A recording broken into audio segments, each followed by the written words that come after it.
లోకి రావడానికి ఎన్నికల సందర్భంగా పిసిసి అధ్యక్షుని హోదాలో సోనియా గాంధీ గారి జన్మదినం అని చెప్పి డిసెంబర్ 9వ తారీఖు నుంచి రైతు రుణమాఫీ చేస్తామని, రైతు భరోసా ఇస్తామని, 2 లక్షల రూపాయలు రైతన్నలకి వెంటనే రైతు రుణమాఫీ చేస్తామని చెప్పి నానా మాటలు చెప్పి ఆయన చెప్పడమే కాకుండా వాళ్ళ కేంద్ర పార్టీ నాయకత్వాన్ని కూడా గల్లీకి తీసుకొచ్చి ఓ రోజు వరంగల్ డిక్లరేషన్ అని, ఓ రోజు రైతు డిక్లరేషన్ అని, ఓ రోజు మహిళా డిక్లరేషన్ అని, సారు పైసలు ఎడికేలు వస్తాయంటే కేసీఆర్ తిన్న 1,00,000 కోట్లు వసూలు చేసి ఇస్తామని ఇట్లా నోటికి ఏదొస్తే అది మాట్లాడి అధికారంలోకి వచ్చి సుమారు 7 నెలలు పూర్తవుతుంటే ఇప్పుడు కమిటీలు వేస్తున్నాడు సార్, కమిషన్లు వేస్తూ ఉన్నాడు, కాలయాపన చేస్తూ ఉన్నారు. ఇది బాధాకరమైనటువంటి విషయం. వర్షాలు ఆశించినంత వర్షాలు రాక రైతన్నలు ఒక పక్క విత్తనాలు, ఒక పక్క ఎరువులు, ఇంకొక పక్క లాగోడికి పెట్టుబడికి కావాల్సినటువంటి పైసలు లేక అవస్థలు పడుతుంటే సార్కి ఇప్పుడు గుర్తొచ్చింది ఒక కమిషన్ వేయాలని, ఒక కమిటీ వేయాలని, ఉప ముఖ్యమంత్రి నాయకత్వంలో దాని మీద విచారణ చేయాలని ఇప్పుడు ఆలోచించడం అనేది దురదృష్టకరమైనటువంటి విషయం. నేను చెప్తలేను ఇవి, రేవంత్ రెడ్డి గారు చెప్పినటువంటి మాటలనే మళ్ళీ మీ ద్వారా రైతన్నల పక్షాన ప్రభుత్వాన్ని నిలదీయాలనే ఉద్దేశంతో ఈరోజు మీ ముందుకు రావడం జరిగింది.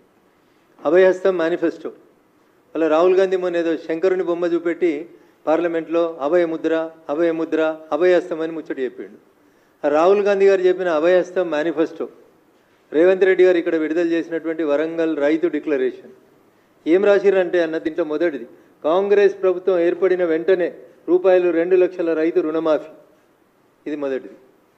రెండోది ఏం రాసిరన్నా, ఇందిరమ్మ రైతు భరోసా, భూమి ఉన్న రైతులతో పాటు కౌలు రైతులకు కూడా ఏడాదికి ఎకరాకు రూపాయలు 15,000, భూమి లేని ఉపాధి హామీ రైతు కూలీలకు ఏడాదికి 12,000, అన్ని పంటలకు మెరుగైనటువంటి పంట రేటు. ఇది నేను రాసింది కాదన్నో, మూతపడిన చక్కెర కర్మాగారాలు తెరిపించి పసుపు బోర్డు ఏర్పాటు చేస్తాం, పంట బీమాతో మన్రేగాని అనుసంధానం చేసి వ్యవసాయానికి రైతులకి ఉపయోగకరమైనటువంటి పనులు చేస్తాం.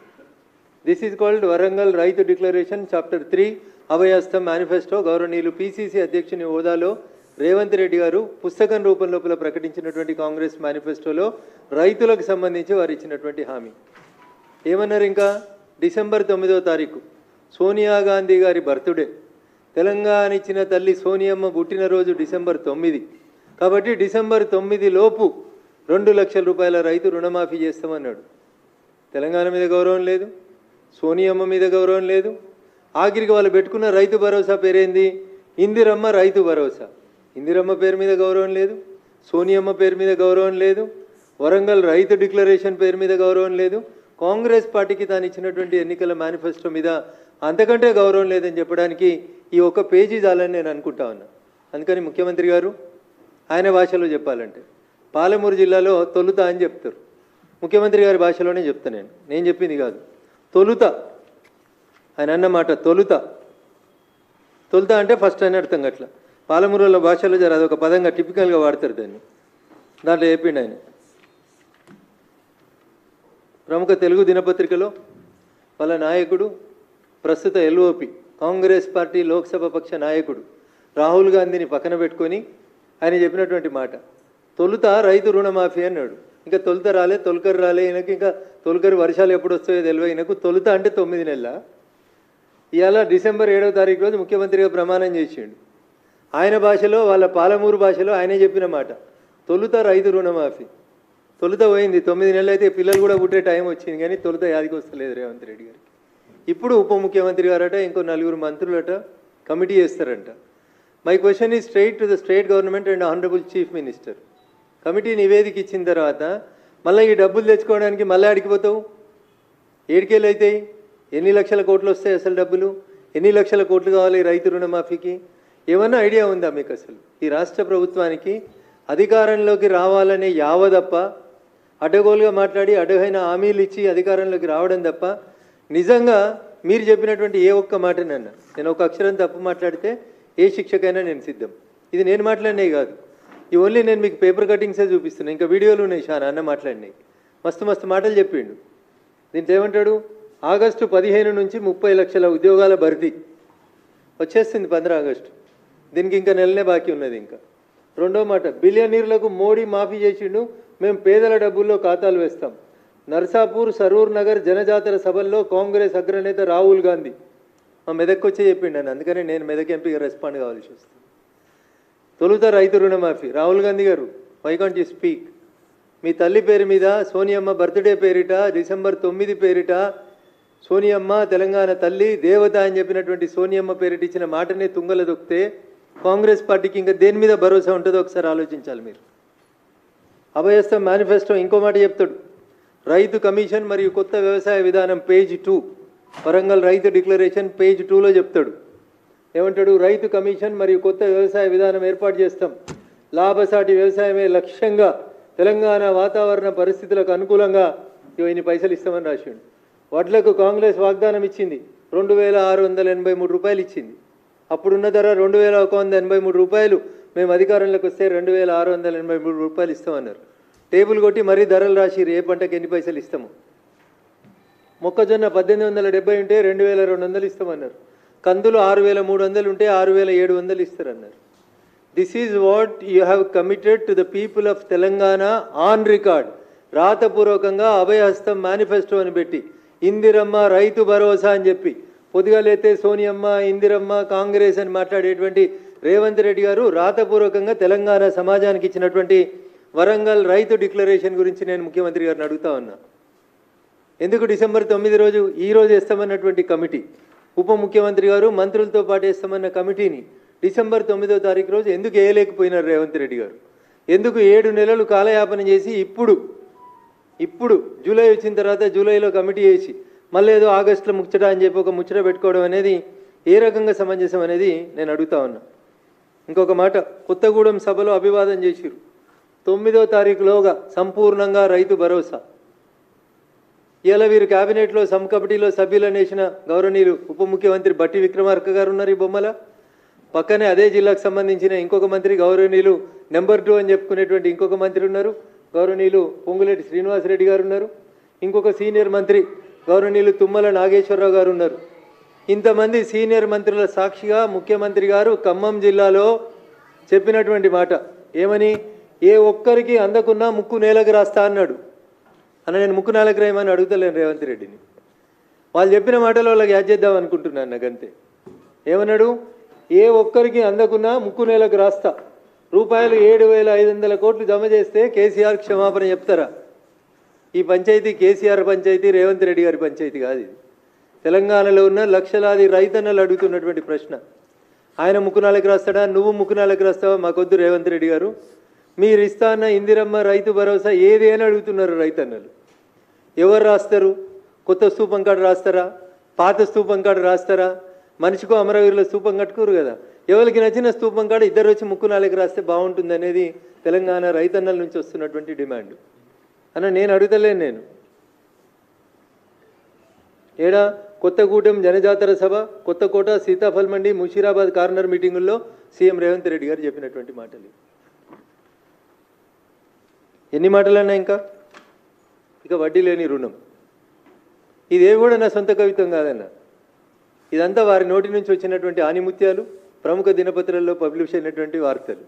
ఏమంటాడు? ఇక వడ్డీ లేని రుణం 63 లక్షల మంది మహిళలకు మనిషికి 5 లక్షల రూపాయల బీమా అన్నాడు. నోటికి ఏదొస్తుంది అన్న, నోటికి ఏదొస్తుంది మాట్లాడండి సార్. ఏ ఒక్కటన్నా అమలైందేమో చూద్దాం ఒకసారి. పరేడ్ గ్రౌండ్స్లో 1,00,000 మంది మహిళలతో సభ.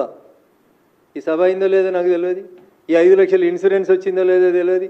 రైతులను అట్లా వంచిచ్చిర్రు, మహిళల్ని ఇట్లా పంపించిర్రు. ఇంకా ముఖ్యమంత్రి అయిన తెల్లారి మంచి మంచి పేపర్లు అందరిని పిలుచుకొని ముచ్చట పెట్టిండు అన్న. మేము ఇచ్చిన 6 గ్యారంటీలు నెల లోపల అమలు చేస్తాం. నేను చెప్పలేదు. ఇది కూడా పేపర్లో ముఖ్యమంత్రి కాగానే తెల్లారి అందరిని పిలుచుకొని మంచిగా ప్రెస్ మీట్ పెట్టిండు. గ్యారంటీల అమలు నెలలోగా అమలు, గ్యారంటీ హామీలు నెలలోగా అమలు. అంటే ఏ నెల అనేది నాకు ఇంకా అర్థమవుతలేదు. నెలలోగా అమలు అంటే డిసెంబర్ 9 అనుకుర్రు రైతులు.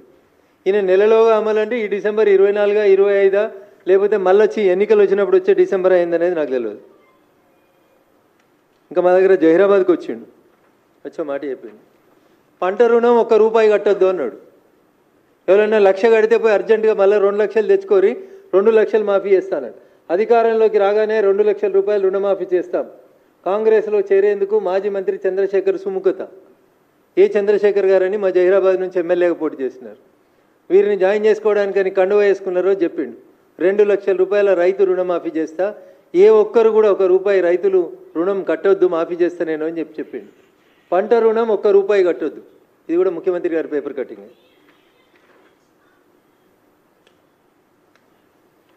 9లోగా సంపూర్ణంగా రైతు భరోసా.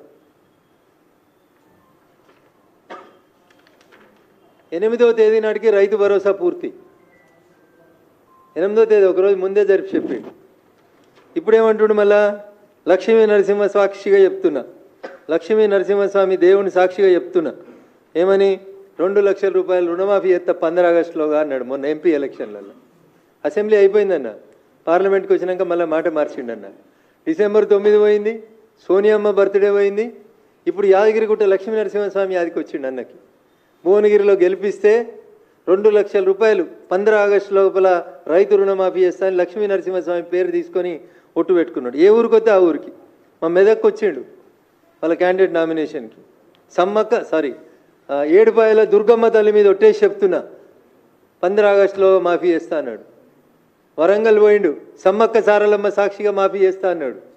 మాఫీకి పైసలు ఎడినాయి చెప్పమంటే ఇప్పుడు కమిటీ వేసి దాని మీద విచారణ చేస్తా, ఎవరికి ఇవ్వాలి ఎవరికి ఇవ్వకూడదు అంటున్నాడు.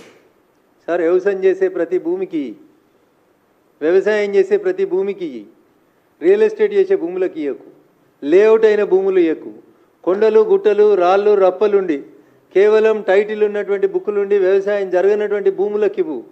కానీ 2 ఎకరాలకి ఇవ్వాలన్నా, 5 ఎకరాలకి ఇవ్వాలన్నా, 10 ఎకరాలకి ఇవ్వాలన్నా అని ఒక కొత్త కార్యక్రమం పెట్టి, నేను చాలా స్పష్టంగా చెప్తా ఉన్నా భారతీయ జనతా పార్టీ పక్షాన, ఏ రైతు పొలం దున్నుతున్నాడో, ఏ భూమిలో అయితే పంట పండుతుందో అది ఎన్ని ఎకరాలు ఉన్నా ఇర్రెస్పెక్టివ్, 5 ఎకరాలు 10 ఎకరాలు 9 3 6 ఎంతున్నా సరే మనం ఇచ్చేది రైతుకి భరోసా. కాబట్టి ఎన్ని ఎకరాలు వ్యవసాయం చేస్తే అన్ని ఎకరాల వ్యవసాయ భూములకి రైతు భరోసా ఇయ్యి అని చెప్పి డిమాండ్ చేస్తా ఉన్నాం. మీరు చెప్పుర్రి 2 ఎకరాలు ఇవ్వమంటారా, మీరు చెప్పుర్రి 5 ఎకరాలు ఇవ్వమంటారా అని మళ్ళీ క్వశ్చన్స్ అడగొద్దు. ఎలిజిబుల్ ఉన్న ప్రతి రైతుకి, భూమి ఉన్న ప్రతి రైతుకి ఎన్ని ఎకరాల భూమి ఉంటే అన్ని ఎకరాలకి రైతు భరోసా ఇవ్వండి. కొండలు గుట్టలు రియల్ ఎస్టేట్లు ఆల్రెడీ హెచ్ఎండిఏ లేఅవుట్లుగా కన్వర్ట్ అయినటువంటి వ్యవసాయం నుంచి వ్యవసాయేతరానికి మారినటువంటి భూములకు మాత్రం ఇవ్వద్దు అనేది చెప్పొచ్చు కదా. 100% మేము పార్టీగా చెప్పడానికి ఎలాంటి సంకోచం లేదు. అందుకని ముఖ్యమంత్రి గారు మాటలు కోటలు దాటినాయి, చేతలు తంగేళ్ళు దాటుతలేవు. సెక్రటరియట్ గేటు దాటి జీవోలు వస్తలేవు. కమిటీల జీవోలే వస్తాయా, పైసలు ఏమన్నా వస్తాయా? పోనీ 15 ఆగస్టు కన్నా వస్తాయా? అప్పటికి కూడా రావా? అసలు ఏం చేద్దాం అనుకుంటున్నారు మీరు? తెలంగాణలో రైతన్నల్ని, వ్యవసాయాన్ని ఏం చేద్దాం అనుకుంటున్నారు? వానలు సరిగా పడతలేవు, రైతులు ఇబ్బంది పడుతున్నారు, ఎరువులు లేవు, విత్తనాలు లేవు. ఆఖరికి నిన్న మీరు కమిటీలు వేసిన 3 మంత్రులున్న ఖమ్మం జిల్లాలో ఒక రైతు ఆత్మహత్య చేసుకున్నాడు. తిరిగి తిరిగి తిరిగి తిరిగి ఎవరు రెస్పాండ్ కాకపోతే రైతు ఆత్మహత్య చేసుకున్నాడు. ప్రతిపక్షంలో ఉన్నప్పుడు చాలా మాట్లాడిన రేవంత్ రెడ్డి గారు, ఇలా మీరే ముఖ్యమంత్రి. ఒక రైతు లైవ్లో పురుగుల మందు దాగి తన భూమిని ఆ గ్రామంలో ఉన్న కొంతమంది మీ పార్టీకి సంబంధించినటువంటి నాయకులు కబ్జా చేస్తున్నారని ఇబ్బంది పడుతూ ఆత్మహత్య చేసుకుంటే ఇంతకంటే బాధాకరమైనటువంటి విషయం ఇంకొకటి ఉండదు.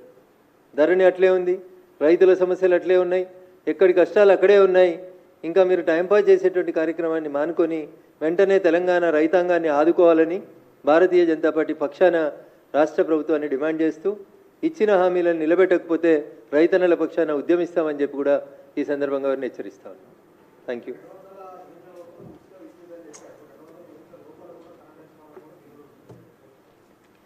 సో ముందుగా రేవంత్ రెడ్డి గారు అనేటువంటి తెలంగాణ రాష్ట్ర ముఖ్యమంత్రి గారికి పరిపాలన మీద ఇంకా పట్టు రావట్లేదు. సమస్యల మీద అవగాహన లేదా అంటే అవగాహన ఉందనే చెప్తాడు. నాకంటే ఎక్కువ ఎవరికి తెలుస్తుంది? 4 మేస్త్రీలు పెట్టుకుంటే నేనే గుంపు మేస్త్రిని అవుతా అని చెప్తాడు. మరి ఆ గుంపు మేస్త్రి గారికి కింద గైడెన్స్ ఇస్తున్న వాళ్ళు ఎందుకు కరెక్ట్ గైడెన్స్ ఇస్తలేరో నాకు తెలియదు. 200 యూనిట్లు అంటే క్లియర్ కనబడుతుంది. 1 నుంచి 200 యూనిట్లు కాని వాళ్ళందరికీ ఫ్రీ ఇవ్వాలి. దానికి పెద్ద క్యాలిక్యులేటర్లు, కంప్యూటర్లు, సోనియమ్మలు, రాహుల్ గాంధీలు, ఆక్స్ఫర్డ్లో చదువుకున్న మేధావులు అవసరం లేదు. ఎవరికైనా ఏ ఇంటికి పోయినా ఎన్ని యూనిట్లు కాలిందో ఆడ మీటర్ చూసి చెప్తారు. కాబట్టి 200 ఇస్తామని చెప్పి 200 యూనిట్లకు కూడా ఇవ్వకపోవడం అనేది దురదృష్టకరం. వీళ్ళ అడుగులు తడబడుతున్నాయి కేవలం అధికారంలోకి రావడానికి. ఆగమాగం మాట్లాడిర్రు, నోటికొచ్చింది మాట్లాడినరు. ముందు గద్దెనెక్కితే గద్దెనెక్కినాక తెడ్డు తగిలేయచ్చని ఓడ దాటిదాకా ఓడమల్లన్న, ఓడ దాటినాక బోడమల్లన్న అనేటువంటి రీతిలో పనిచేసారు రేవంత్ రెడ్డి గారు తప్ప నిజాయితీగా తెలంగాణ సమాజం మేలుని ఆకాంక్షల్ని కోరుకుంటే మాత్రం ఎద్దేడిచిన వ్యవసాయం, రైతు ఏడ్చిన రాష్ట్రం బాగుపడదు అనే ఒక నానుడు ఉంటుంది. కాబట్టి వెంటనే రైతన్నల సమస్యల పట్ల స్పందించాలని ఈ రాష్ట్ర ప్రభుత్వాన్ని మేము డిమాండ్ చేస్తాము.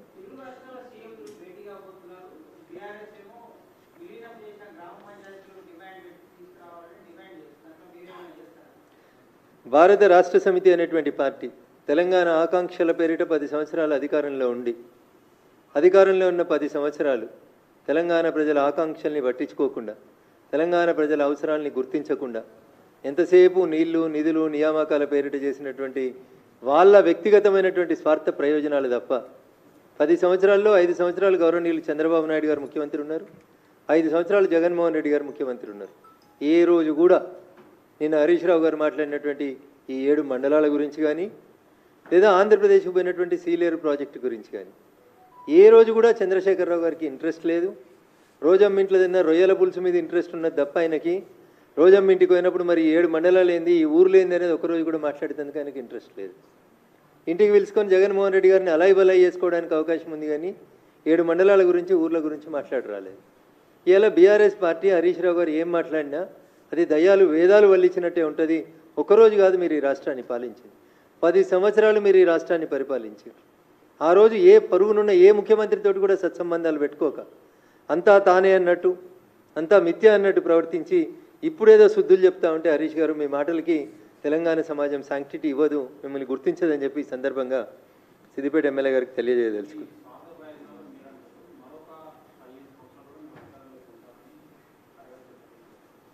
ఇంకొక 15 రోజులకి అసెంబ్లీ బడ్జెట్ సెషన్లు స్టార్ట్ అవుతాయి. అప్పటిదాకా ఇంకో 15 మంది పోకుండా కాపాడుకుంటే చంద్రశేఖరరావు చాలా గొప్పోడు. అధికారంలో ఉన్నప్పుడు ఎమ్మెల్యేలు, మంత్రులు ఇంకెవరిని కలవకుండా మనుషులంటే బానిసలని, తనొక్కడే దైవాంశ సంభూతుడని, ప్రగతి భవన్ అనేది ఇంకేదో అనుకొని ఎక్కువ ఊహించుకున్నాడు సార్ పాపం.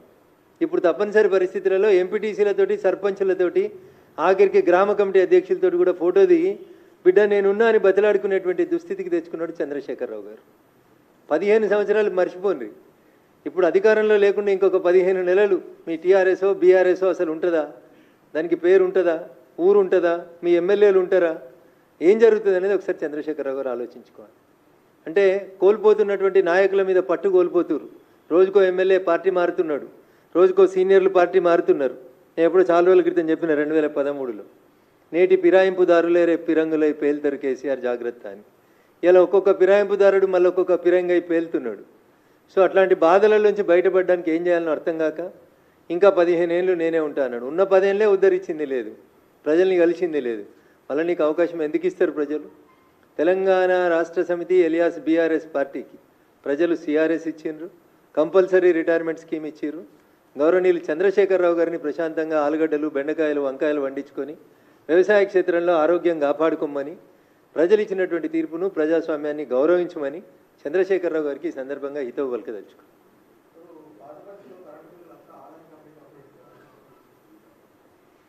అన్న చంద్రశేఖరరావు గారి అడుగులు ఎట్లా పడ్డాయో అంతకంటే భయంకరంగా రేవంత్ రెడ్డి గారి అడుగులు పడతా ఉన్నాయి.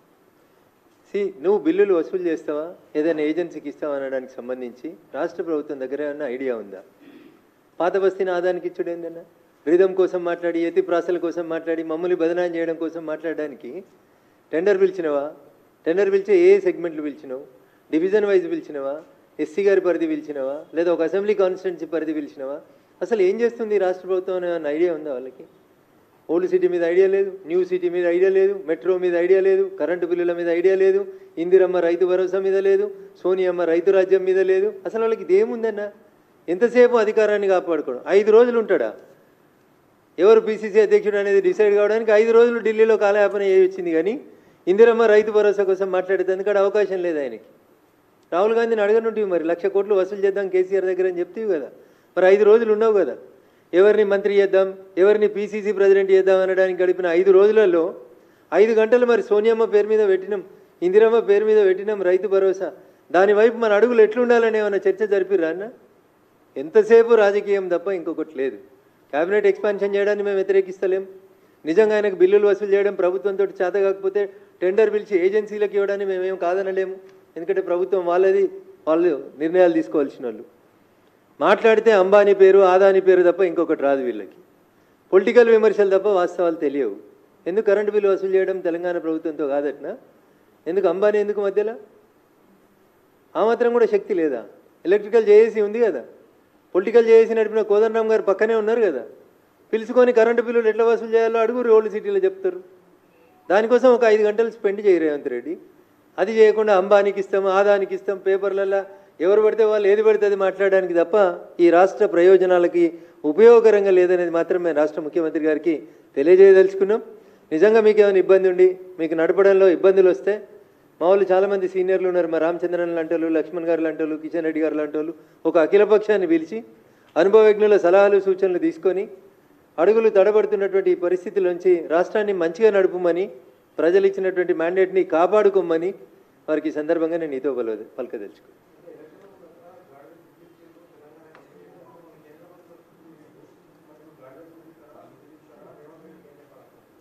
సో మాట్లాడినటువంటి రేవంత్ రెడ్డి గారు ఇప్పుడు ఆ గాడిద గుడ్లు తీసుకొని గౌరవ కేంద్ర మంత్రులందరూ ఇంటికి వచ్చి సార్ ఎన్నికల కంటే ముందు ఇవి ఇచ్చినారు, ఇప్పుడు ఏమి ఇస్తారు అని అడిగితే అప్పుడు ఒకటి ఇస్తే ఇప్పుడు 2 ఇస్తారు, తప్పకుండా ఇస్తారు. ఏ రాష్ట్రానికి ఏం రావాలి, డెవల్యూషన్ ఆఫ్ ఫండ్స్ ఎట్లుంటాయి, 16th ఫైనాన్స్ కమిషన్ ఏం చెప్తుంది. మా దగ్గర గుంపు మేస్త్రీలు లేరన్న, మా దగ్గర చదువుకున్న వాళ్ళే ఉన్నారు మంత్రులుగా.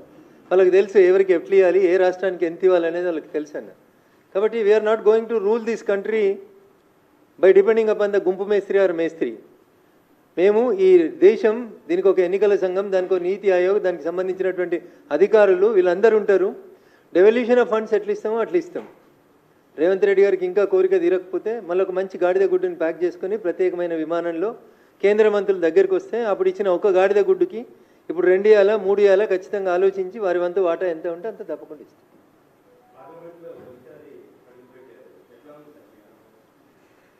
సో అనేక మంది యోధులు ప్రపంచంలో భారతదేశ ప్రజాస్వామ్యానికి గుర్తింపు తెచ్చినటువంటి అనేక మంది మహనీయులు కూర్చున్నటువంటి ఆ సభలో కూర్చోవడం అనేది నిజంగా ఎవరికైనా ఒక డ్రీమ్. ఈ దేశానికి స్వతంత్రం వచ్చినటి నుంచి అనేక మంది మేధావులు విఘ్నులు ఈ దేశ హితం కోరుకున్నటువంటి అనేక మంది పెద్దలు చర్చలు జరిపినటువంటి ఆ సభలో మొదటి 12 రోజుల ఈ అనుభవం ఇట్ ఈస్ లైక్ ఎనీథింగ్. నేర్చుకోవాల్సింది చాలా ఉంది.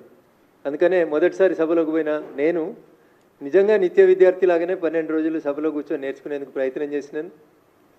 ఖచ్చితంగా ఏ ఆశలు ఆకాంక్షలతో అయితే తెలంగాణ ప్రజలు మమ్మల్ని గెలిపించి పంపించినారో తెలంగాణ రాష్ట్ర ప్రజల ప్రయోజనాలు ఆకాంక్షల్ని నిలబెట్టడానికి భారతీయ జనతా పార్టీ ఎంపీలమైనటువంటి మేమందరం కూడా ఖచ్చితంగా నేర్చుకుంటాం.